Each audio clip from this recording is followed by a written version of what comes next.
Selamat bertemu kembali saudara-saudara. Kita minta Roh Kudus membukakan firman-firman Tuhan pada hari ini agar kita bisa mengerti dan menghayatinya. Ayat hari ini akan kita baca bersama dari Matius 14 ayat 28 sampai 31. Lalu Petrus berseru dan menjawab dia, "Tuhan, apabila Engkau itu, suruhlah aku datang kepadamu berjalan di atas air." Kata Yesus, "Datanglah." Maka Petrus turun dari perahu dan berjalan di atas air mendapatkan Yesus. Tetapi ketika dirasakannya tiupan angin, takutlah ia dan mulai tenggelam lalu berteriak, "Tuhan, tolonglah aku."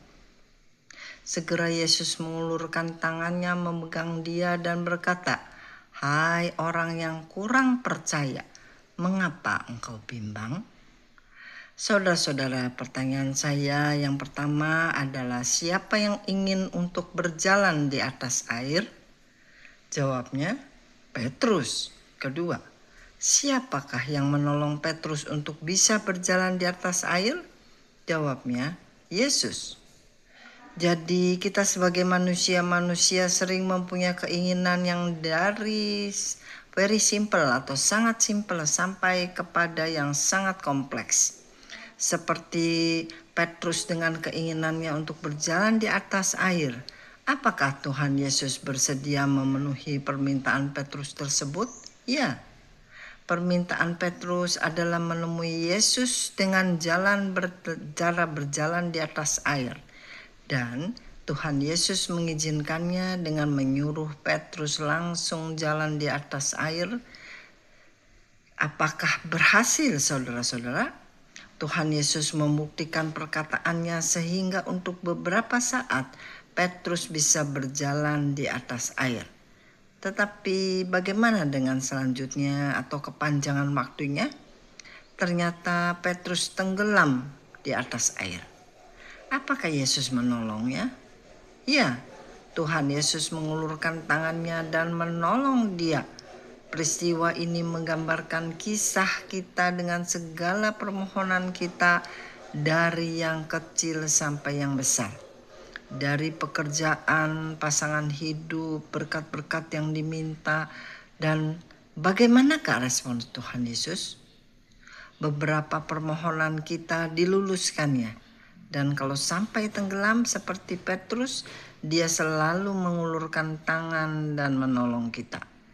Tetapi beberapa tidak diluluskannya karena dia mengetahui permintaan kita akan menjebloskan kita, membahayakan kita, membuat kehidupan kita penuh air mata, membuat kita jauh dari dia, mengurangi resiko, dan seterusnya.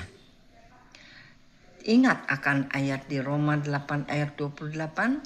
Kita tahu sekarang bahwa Allah turut bekerja dalam segala sesuatu untuk mendatangkan kebaikan. Jadi saudara-saudara, jangan bersedih akan doa yang belum terjawab, mungkin karena waktu Tuhan atau kairos Tuhan belum tiba, atau keinginan saudara membahayakan diri. Terpaksa Tuhan mengundurkan jawaban doa saudara, atau kehendak Tuhan tidak sinkron dengan kehendak saudara. Mungkin juga Tuhan tidak menjawab doa Anda karena suatu alasan yang lebih sempurna untuk saudara. Kita ambil singkatnya, dikatakan Tuhan yang memegang otoritas atau kedaulatan hidup kita. Sekian renungan hari ini, sampai bertemu kembali di lain kesempatan.